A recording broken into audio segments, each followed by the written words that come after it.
નમસ્કાર દર્શક મિત્રો, ધ લોકસત્તા શોમાં આપનું સ્વાગત છે।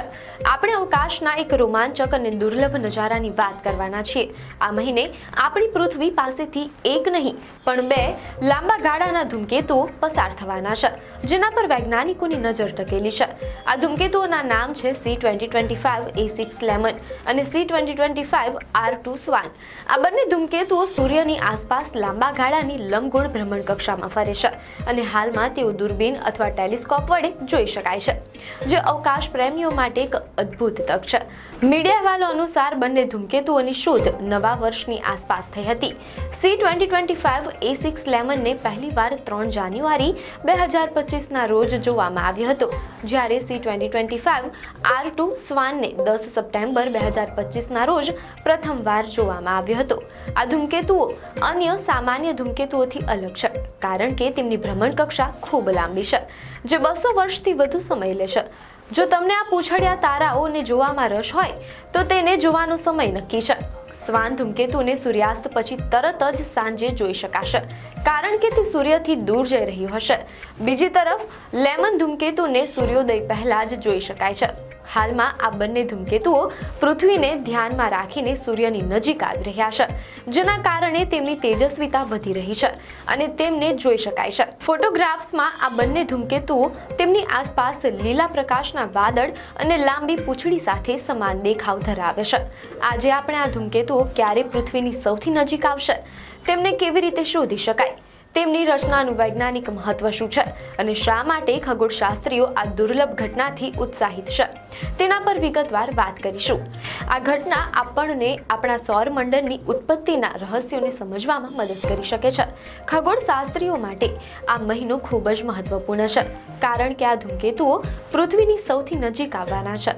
મીડિયા અહેવાલો અનુસાર સ્વાન ધૂમકેતુની વાત કરીએ તો તે 20 ઓક્ટોબરે પૃથ્વીની સૌથી નજીકથી પસાર થશે। આ દરમિયાન તેનું અંતર પૃથ્વીથી આશરે 38.6 મિલિયન કિલોમીટર દૂર હશે। આ અંતર અવકાશના સંદર્ભમાં ઘણું નજીક ગણાય છે। જ્યારે લેમન ધૂમકેતુની વાત કરીએ તે પછીના દિવસે 21 ઓક્ટોબરે પૃથ્વીની સૌથી નજીકથી પસાર થશે, જો કે તેનું અંતર સ્વાન ધૂમકેતુ કરતાં વધુ હશે, જે લગભગ 88.5 મિલિયન કિલોમીટર દૂર હશે। અંતરિક્ષ યાત્રીઓ અને વૈજ્ઞાનિકો આશા રાખી રહ્યા છે કે જ્યારે આ ધૂમકેતુઓ પૃથ્વીની આટલી નજીકથી પસાર થશે ત્યારે તેમને આ લાંબા ગાળાના પદાર્થો વિશે મહત્વની માહિતી મળશે। મીડિયા અહેવાલો અનુસાર આ ધૂમકેતુઓ ઓર્ટ વાદળમાંથી ઉત્પન્ન થયા હોવાનું માનવામાં આવે છે, જે આપણા સૌરમંડળના કિનારે આવેલો બર્ફીલા પદાર્થોનો વિશાળ સંગ્રહ છે। આ ધૂમકેતુઓનું આટલી નજીકથી પસાર થવું વૈજ્ઞાનિક દ્રષ્ટિકોણથી ખૂબ મહત્વનું છે।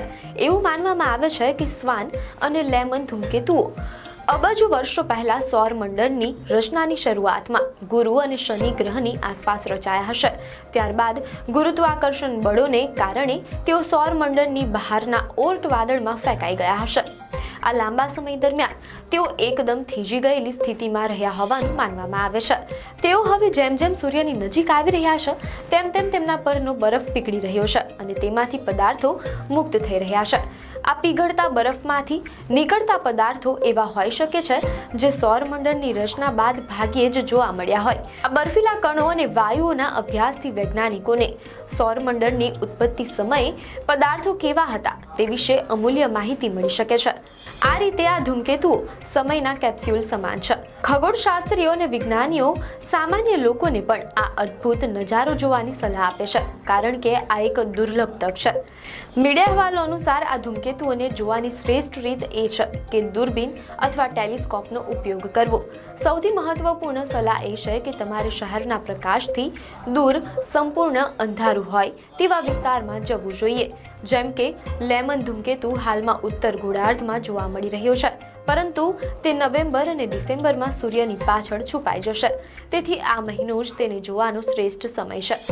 લેમન અને સ્વાન ધૂમકેતુઓનું પૃથ્વી પાસેથી પસાર થવું એ માત્ર એક ખગોળીય ઘટના નથી, પરંતુ આપણા સૌરમંડળના લાખો વર્ષો જૂના ઇતિહાસના દરવાજા ખોલનારી એક ચાવી છે। અવકાશ પ્રેમીઓ માટે આ મહિનો જાગરણ અને અદ્ભુત નિરીક્ષણનો સમય છે। મીડિયા અહેવાલો અનુસાર જે લોકો પાસે ટેલિસ્કોપ નથી તેમના માટે 20 ઓક્ટોબરે વાતાવરણ અનુકૂળ હશે, તો ઇટલીના મેન્સિયાનોમાં આવેલા વર્ચ્યુઅલ ટેલિસ્કોપ પ્રોજેક્ટ દ્વારા આ બંને ધૂમકેતુઓનું લાઈવ સ્ટ્રીમિંગ પણ કરવામાં આવશે. આ રીતે દરેક વ્યક્તિ પોતાના ઘરે બેઠા પણ આ ખગોળીય ઘટનાના સાક્ષી બની શકે છે. જો કે આ અભ્યાસ અને નિરીક્ષણ વૈજ્ઞાનિકોને આપણી સૌરમંડળની સમજણને વધુ ઊંડી બનાવવામાં મદદ કરશે. આપને માહિતી સારી લાગી હોય તો વિડીયોને લાઈક અને શેર કરજો, ચેનલને સબસ્ક્રાઇબ કરજો.